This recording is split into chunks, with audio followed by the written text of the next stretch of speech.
बापू के खिलाफ साजिश। आसाराम बापू एक धार्मिक संत हैं। पूरी दुनिया में उनके करोड़ों भक्त हैं। उन्होंने हिंदू धर्म की पताका पूरी दुनिया में फहरा रखी है। इसी कारण उनके कई विरोधी भी हैं। बापू के समर्थकों का दावा है कि उनके खिलाफ लंबे समय से साजिश रची जा रही थी, जिसमें आखिरकार विरोधी सफल हो गए। हिंदू संतों का कुप्रचार।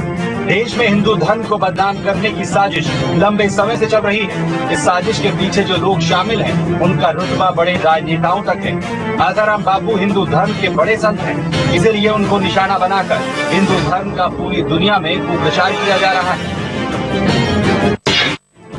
Media trial. आसाराम बापू के केस को लेकर जबरदस्त मीडिया ट्रायल हुए। कई चैनलों ने केस के बहाने आसाराम बापू की निजी जिंदगी को तोड़ मरोड़ कर पेश किया। सुनी सुनाई बातों पर नाटकीय अंदाज में अपमानजनक कहानियां तैयार की गई। विरोधियों की कही गई बातों को आधार बनाकर बिना किसी सबूत के बापू को समाज का विलन और रसिया जैसा साबित करने का असफल प्रयास किया गया। बापू के खिलाफ राजनीति।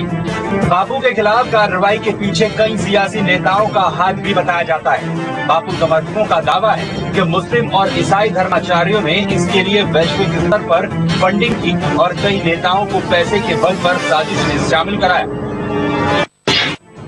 भक्तों का भरोसा। तमाम साजिशों के बावजूद आसाराम बापू को अच्छी तरह जानने वाले भक्तों का भरोसा नहीं टिका। उनकी नजर में बापू आज भी महागुरु का दर्जा रखते हैं। जब भी बापू बेल लेकर बाहर आएंगे, वे पहले की तरह ही उनका सम्मान करेंगे। बापू को इंसाफ मिले। आसाराम बापू के मामले की जांच में कई गड़बड़ियां हुई हैं। मीडिया के दबाव में साजिश रचने वाले लोगों की पूरी तरह पड़ताल नहीं की जा सकी, जिसके कारण कोर्ट को भी इंसाफ करने में दिक्कत आ रही है। इसके लिए बुजुर्ग बापू को जल्द से जल्द इंसाफ दिलाना जरूरी है। समर्थक लगातार इंसाफ मांगे। पूरी दुनिया में फैले आसाराम बापू के समर्थक वैसे तो लगातार इंसाफ की मांग को लेकर धरना प्रदर्शन कर रहे हैं, लेकिन एकजुट होकर अपनी बात रखना जरूरी है। आखिरकार इंसाफ मांगने में कोई बुराई नहीं है। मीडिया ट्रायल बंद हो। आसाराम बापू के खिलाफ मीडिया के एक हिस्से में अनाप शनाप आरोप चल रहे हैं। बापू के खिलाफ साजिश रचने वालों ने विज्ञापन आदि में पैसा खर्च करके ऐसे मीडिया हाउसों को एक तरह से खरीद लिया है, लेकिन उनको कोई हक नहीं बनता कि राष्ट्र के इतने बड़े संत का अपमानजनक मीडिया ट्रायल किया जाए। आरोप लगाने वालों को सद्बुद्धि आए। बापू के खिलाफ झूठा आरोप लगाने वाली लड़कियां किसके दबाव में है ये तो नहीं पता, लेकिन उनके समर्थक यही दुआ कर सकते हैं कि इन लड़कियों को सद्बुद्धि आए और वो बाद में भागीदार बनने से बचे। बापू के भक्तों में रोष। आसाराम बापू को 1 साल से बेल न मिलने से उनके भक्तों में भारी रोष है।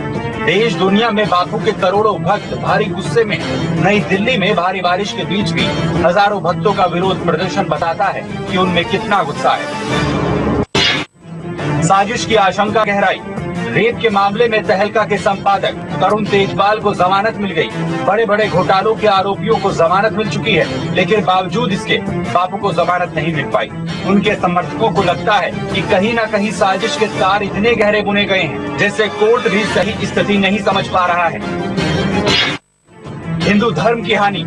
आसाराम बापू हिंदू धर्म के बड़े संत हैं। पूरी दुनिया में उनको हिंदू धर्म का प्रतिनिधि संत माना जाता है। उनके इतने लंबे समय तक जेल में रहने से हिंदू धर्म का बहुत ज्यादा नुकसान हो रहा है। उनके समर्थकों का तर्क है कि तमाम केस दर्ज होने के बावजूद मुस्लिम धर्म गुरु इमाम बुखारी की आज तक गिरफ्तार करने की हिम्मत कोई सरकार नहीं जुटा पाई।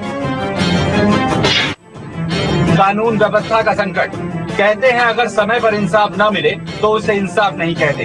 बापू के समर्थकों की नाराजगी भी बढ़ती जा रही है।